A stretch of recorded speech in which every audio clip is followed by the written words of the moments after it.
What's up, guys? Welcome back to another video. Hope you're all doing well today. The time has come for us to take part in rounds 5 and 6 of the AMA Arena Cross series.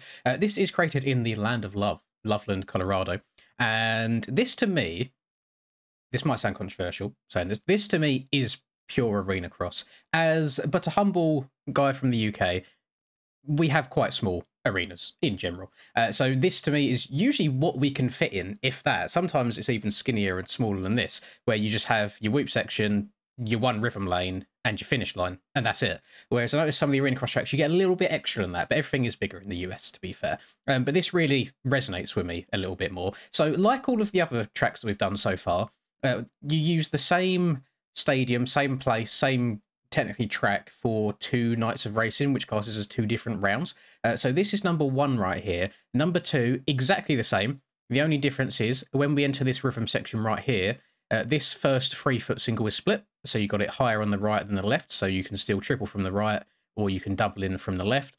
And then instead of going 3 foot, 5 foot, 3 foot, 5 foot, 3 foot, 3 foot, it goes 3 foot, 3 foot, 5 foot, 5 foot, 3 foot, 3 foot. So there's a little bit of differentiation in there, but the whips are the same, finish is the same, little wall jump here is the same. And I just want to hopefully get on and spin some laps of this as well, because like I said, this one resonates me, I think, the most out of all the tracks so far, just because of the scaling of it. I mean, shout out as well to Bob, the Cooler Company. Very, very nice people.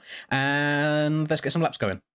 We're not going to be mixing anything up today. We're not going to be doing anything fancy at all. We are going to just be rocking the standard 450 and rocking the full new Litty AJP FXR/Triumph collaboration attires. I am a massive fan of this. I've liked fluo for as long as I can remember, to be fair, just some fluo accents. I remember on MX Simulator back in the day when I was a privateer for a while, I made my own skins and I tried to follow that. You might have to do a bit of research for this fair, or actually I can actually do my job, and when I'm editing this video I'll go and find a picture. My old road bike that I used to own was a MT-07, which is a Yamaha 700cc, and the colour that I had on it, it was mostly grey, but then it had some fluorescent yellow accents and fluorescent yellow wheels on it as well. And on MX Simulator, I tried following that same sort of colour scheme. So it's something that's followed me for a very, very long time. And it's not like I want the entire bike to be fluorescent. That is not the case. I just like having it black with some little accents dotted in here or there, which Triumph does a perfect job for that. 360. Oh! You know what? We'll count that. And don't worry, we're not going to do this whole thing in third person.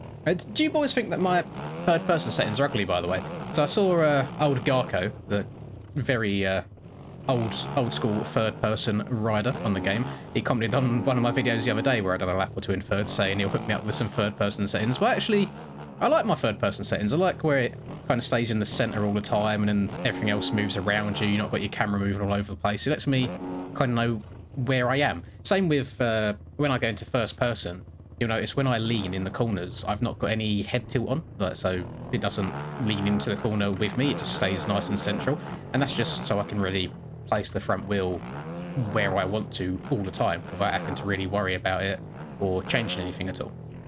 I find that when I watch people that do have tilt on, it's a bit disorientating for me. And if I could find a way where, actually, I think you could, can you do like lean tracking? So if I do my stick side to side, you see how we're moving side to side. If I could find a way to remove that as well, I would. But I like having the forwards and back of the dynamic camera. Also realising the slap controller overlay on there as well. I didn't have that on. So let's get going. Let's see if we can get some tasty laps, see what sort of lap times we're looking at. I mean, already it's sub 30 seconds, which again, Supercross tracks, they are going to be like that. I'm hoping to be able to go to a couple of the UK Arena Cross rounds this year.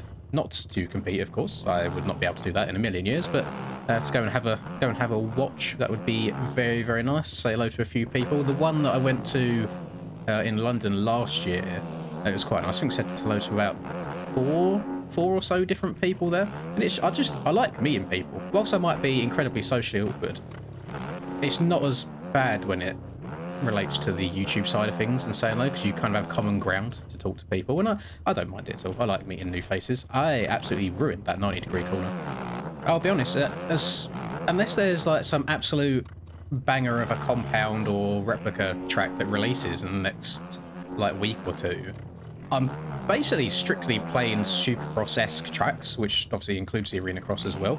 At the moment, just preparing for the Supercross season. Now, as you all know, where I got to rank 1 on MXB Ranked, I grinded so much of the DDC stuff. So the DDC Supercross comes really, really easy and really naturally to me now, just because I've got the scaling fully ingrained into my fingers. The muscle memory is 100% down. However, that doesn't really translate over to aerial stuff. Now, I know we had that test track. I am curious if that's still going to be the scaling that we're going to rock with in 2025, because it does seem a little bit on the smaller side, and there's been a lot of debates going on in the aerial general recently. I mean, mostly stirred up by me, just in regards to the rut versus no rut situation. They'd done a poll, and it was blown out of the water. 70% of people said they didn't want ruts, and 30% said they did. So I imagine it's going to go for no ruts. However, I'd like to be devil's advocate, and I'm going to throw 2 pictures up on the screen right now, because a lot of people have this debate of when there's no ruts, there's better racing in regards to you can pass people easier. However, I feel like, so if you see this picture right here of the last DDC round when we ran Semi Road, you'll see there is just one huge, fat, deep rut around the outside of the corner. If you want to try and pass someone, you have to wait for a mistake. Because if you want to go up the inside of them, you've got nothing to bank your wheels off of. And then also that means you really can't hit the big lines. So that corner in particular that I just showed, if you route the outside, you could then quad over the tabletop in the next rhythm. If you're not going around the outside, if you're hitting the corner kind of in the middle-ish, you got no chance of doing so. So you're going to lose time regardless. Whereas if I show you picture number 2, this is kind of my ideal scenario and what I would like to see on the Supercross side of things, which was, this was round 4 of 2024. This is Anaheim 2, and you can see it's not like the whole corner is played with ruts. They don't start at the very, very beginning of the corner and go all the way around. They're just more so on the exit. So the rut on the very outside has a tiny bit of chop on the exit, some acceleration bumps, which you'd expect to see on Supercross, and you can triple out of that corner there. Alternatively, if you've got someone in front of you that's going around that outside, on a 450 at least, you can stay a little bit lower, kind of in the middle of the berm, and hit that second rut and still triple into the rhythm. And then if all else fails, if there's people down and wanting themselves, you can go on that far inside if you need to. But what I like about that scenario on Anaheim 2 is, unlike on the DDC track where it's all done on natural in-gamer road, if you have to then cut down and take a different line someone else, you've at least got something to bank your wheels off of. And that's my debate. I don't want it to be to the extreme of some of the 2024 tracks where there was like 5 or 6 ruts in the same corner and there was rough going into the corner and all the way through it and out of it. That's a bit overkill to me. That does take away from some of the fun factor. But I would just like to have 2, maybe just 2 exit ruts on each corner, so there is 2 options for you to be able to cut down if you need to, and then leaving the entry of the corner open. So if you want to make an aggressive pass and dive up the inside of someone, you have the ability to do so. You're just going to be standing each other up and then trying to get slotted into that rut that's there. So it's like if there was someone, if I was side by side with someone here, you can still dive to the inside like this and then slot into that rut on the exit. Love that berm, by the way, the shape of it. It's a very aggressively shaped one, like super banked up, and then makes you cut down really, really hard. I bet you, imagine you get some very nice block passes on the go in there. I mean, so far this track's been quite enjoyable. I've been able to shut my brain off and not really think about it too much. Whoops are definitely on the easier side as well, but I think a lot of people will enjoy that more than having super difficult ones. I mean, even after I'm over 4,000 hours on this game now, and even on some tracks, like if I load up the aerial test track, every now and then still the whoops on there will really catch me out, and I'll go for a ride and sometimes barely hang on, sometimes just go flying into the abyss. It's maybe like once every 10 goes that it messes me up, but it's enough to keep you on your toes the whole time. So I imagine people will really vibe with having these easier ruts on this track as well. How long? Oh, Jesus Christ, I'm going for 10 minutes already. Oh, did I just... No, I thought I'd match my lap time then. It said +00. But we're looking around the 25 second mark. If I was to imagine the really fast boys, they'll be getting into the 24s. Maybe a high 23 if they have like a really insane lap and they can rail everything really hard and stay really low and wheelie the entire whip section. It's still something on the game that it annoys me a little bit, in a way, being able to wheelie through the whoops and just carry the front end the whole way. And of course, if you were good enough in real life, you might be able to do that, but we all know how impractical that is. But if I try and let's try and do it, just hop on the back wheel. No, to be fair, it dropped down. I didn't pop it up high enough, but you gain so much time by not letting that front wheel drop. It is crazy. Seamless transition over to round 6. So this is what I mean the difference here. So instead of just having a 3-footer on the takeoff here, we've got, which I'm guessing is still a 3-footer, but the right-hand side is built slightly higher than the left. So if you want to cut down in the turn, so we come here, want to check up in the corner, cut down in the turn, you can double in, and then I guess triple off this 5-footer, yep, and then single your way. Oh, that's an interesting one. So it's built up a little bit. It's on almost like a plateau to land on there. That's different. Okay, I didn't even notice that when I was flying by before I started recording. That's cool. Or we can go around the outside, and I imagine the tripling's going to be harder because you land on a 5, yep, and then just triple into the corner again. Lovely.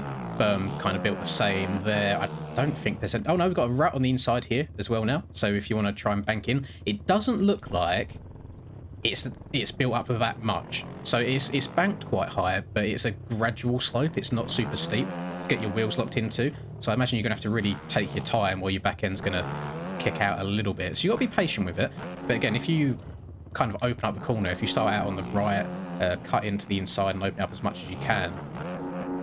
Even the whoops are different as well. Ignore me, I was talking out my bum at the beginning. There's quite a few differences around here. Just minute changes, but enough to make you think about is the right way of going about it. So if you start out to the right here, open up the corner, get on the brake, kind of cut in, get your braking done early, slot to the inside. I think that is actually quicker than going all the way around the outside in that corner. So that's good to know. And then let's try going inside here in the whoops. I think they want to make you jump them, maybe.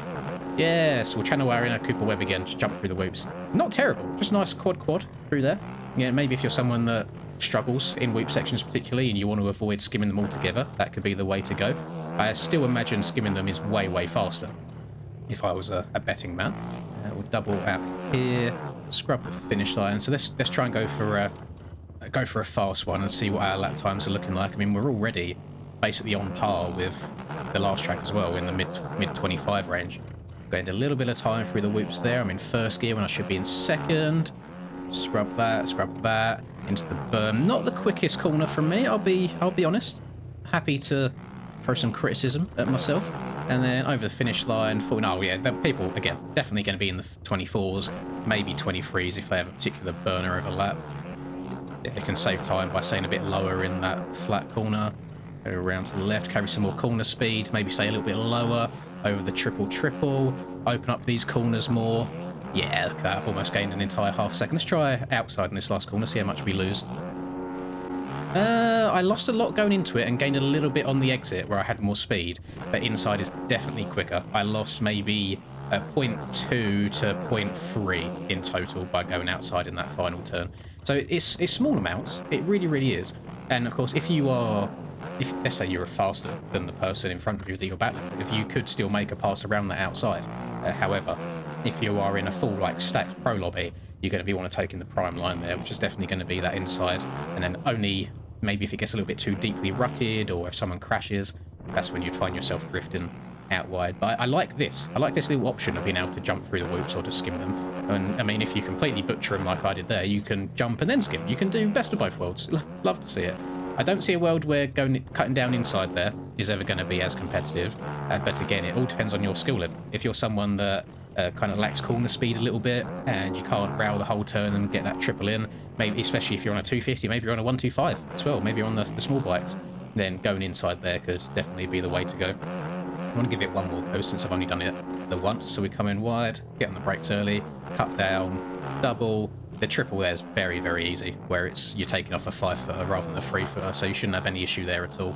Then you come back down the start straight, show off for your girlfriend in the stands before you watch yourself in arena crash, absolutely toss her over the finish line, and then try and get a 360 going over the wall, and don't land it. Okay, so the land of love, Loveland, Colorado. You get a Lynn seal of approval. Quite enjoyable. I'll be honest. These might be my favourite ones out of all the arena cross tracks we've had so far from the AMA series, but it's odd because it's also the smallest and simplest. But I am a big fan of getting the basics right, and big fan of it overall. I want to give a big thank you to everyone involved in making these tracks as well. We love to see it, and I always like seeing some replicas in game. It's good to get the attention of the general American? The general motocross community as well, by having real life AMA stuff involved. I still wish for the day where we don't have like MX versus ATV or an MESX as being the main series game sponsors, but that might be wishful thinking. Very selfish thinking as well. Anyway, hope you enjoyed. If you did, leave a like, subscribe to the channel if you're new, all that good stuff, and have a happy new year. Goodbye. Lynn's in the zone, never backing down. Riding MX bikes, he's the talk of the town. 2022 champ with a YouTube crown. His game is tight, no signs of slowing down. Late nights, bright lights, he's chasing that fame in the digital arena. Writing his name, she's a 10 out of 10. Supporting his lane, hairline might recede, but his passion's the same.